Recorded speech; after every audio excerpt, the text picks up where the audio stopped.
fucking hell, some of you have got old in the summer, haven't you? Yeah. Whatever you doing in here anyway? Eh?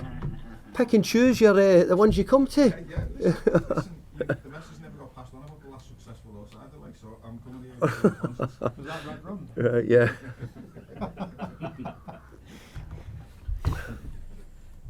Good afternoon, everyone. Welcome to our pre-match press conference to preview our game against Leeds United, and we'll start off with Vinny from Sky. David, can we first of all start with team news and talk of an injury to Jared Branthwaite suffered in training? What's the situation? Yeah, Jared picked up an injury in training, so unfortunately we're going to miss him. But yeah, these things happen. Do you know how long? Is there any kind of prognosis on it? No, well, I wouldn't give it anyway, but I'm sure the insider inside the club will give that out. I'm sure of that. So we've got to find out who's giving the news out. I take it that's a situation then you're far from happy with that. Yeah, I'm unhappy with it. I think all managers don't like it. They thought that it's certainly coming from within our building, and it's up to us to find out, and we will do. Find out. Will you have any of Mikalenko, Armstrong and Patterson available this weekend? May have. What are your thoughts then on what you've been able to do in the transfer market so far with the players that you've been able to add to the squad? Well, we're pleased with the players we've added to the squad, but I'm not pleased because I think I still need more, and we're needing greater numbers, and we want to continue adding to what we have. We're short in certain areas. We're okay in other departments, but look, we've got some good business done, but I would like to have it more if possible. For what you have been able to do, and I'm thinking obviously the most recent is Jack Grealish coming in. How's it going to work? How are you looking at playing the likes of Jack Grealish, Illiman and Dye, Dwight McNeil, also bringing Alcaraz and Dewsbury Hall into that? What do you have envisioned for the way you're going to play? I think it happens at every football club. Whoever plays well gets in the pitch and gets it. You can't play them all at one time, but if they perform well, then they retain the jersey and they do that. And let's hope that we get them playing well. If there's anything that we've been missing really from what we've had over the last year or so, it's goals scored, goals created. So hopefully the creative players that you've mentioned there will help me up the numbers. In terms of what you still want to bring in, you're looking at 3, 4? Look, I could even say even more possibly, but at the moment I'd settle for any of those numbers if I can get it. Obviously it's been quite public, the bids that have gone in for Tyler Dibling. What do you think of the situation at the minute now, and the thoughts on the possibility of a deal for Tyler still happening? Look, I think like many managers in the Premier League, I think getting deals done has been really difficult. I have to say that's one name you've mentioned, but we've bid for many players, and I'm not going to mention players or clubs or anything like that because I don't think it's right when they've not signed for you or we've not done it. So, but we have bid for many players and we've not quite got it over the line. But I think there's quite a few clubs who could probably say something similar. When you yourself are still trying to move in the market, how does it impact day to day? The fact that obviously you're working with this group of players out on the training pitch as well. Well, if they do as well as they done last year, I don't need anything better. It's just that we're numbers. We had so many players on loan. We let 1 or 2 players go, so our numbers have dwindled. But the performances of the team for the last sort of 10 or 12 games was fantastic, and if they give me that, then I would take that now. How do you view this challenge then? Your opening game of the season, going to Ellen Road. Well, tough game. I mean, it's a brilliant stadium. It's got a brilliant support. Sort of one club city. It's been a fabulous football club for a long time. I think we were all thrilled to see them back in the Premier League because of what they offer, mainly because of their support, what they have at Leeds United. So they've been up and down a little bit, but tough game when you go to a newly promoted side right away. But we finished the season really well, especially when we were away form, and I hope we can continue that. I said to you the other day, the way you finished the season was European form, wasn't it? Yeah, well, we don't want to set targets which we can't achieve, but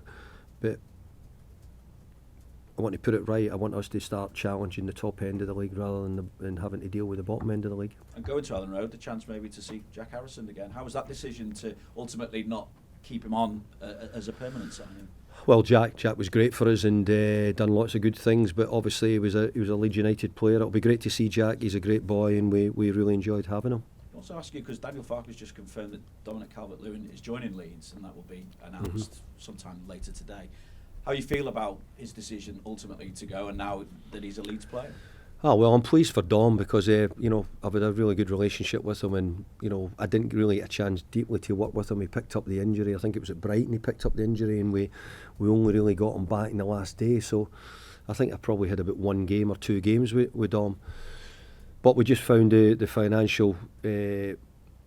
financials just too much at the time, and we chose to move on. So it might have been the right time for Dom as well, and I'm really pleased he's got himself sorted out, and he's gone to Leeds United. It's a really good club. Since you arrived, through a big part of last season, we talked about the pressure of it being the last season at Goodison Park. How does that compare now to the pressure of the first season in a new home? Every season's the same for every manager. You have the same feelings. It's great if you can get off to a good start, and we can, and that would be the plan. Try and get ourselves a good start to the season, get ourselves fixed. Last year it was a poor start to the season, but a great finish. So we have to hopefully do both of them if we can. But no, it's a different level. We're in a new stadium. We've got a lot of new things happening this year.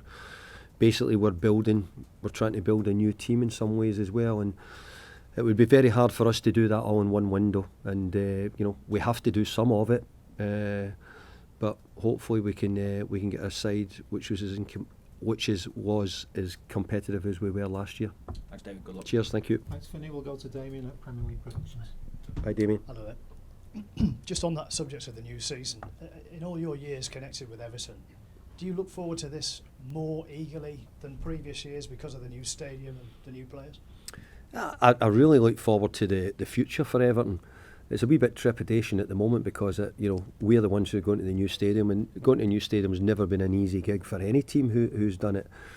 Also, the turnover of players we've had this year is huge. But I'm looking at most teams now in the Premier League. It used to be in past you would hopefully maybe sign 3 players a season, maybe 4 players in a close season.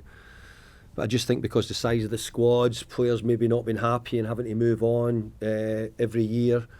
I think that most clubs are signing 6, 7, 8 players. I think a lot of the clubs are doing that now. So we're no different. But I think the difference is we had 5 players on loan last year, and that's a hard thing to try and replace. Just on the subject of Grealish, how's he looking in training? You've had several sessions, I'm guessing, with him already. Is he in your thoughts to go straight in against Leeds? Looks the same. Big calves.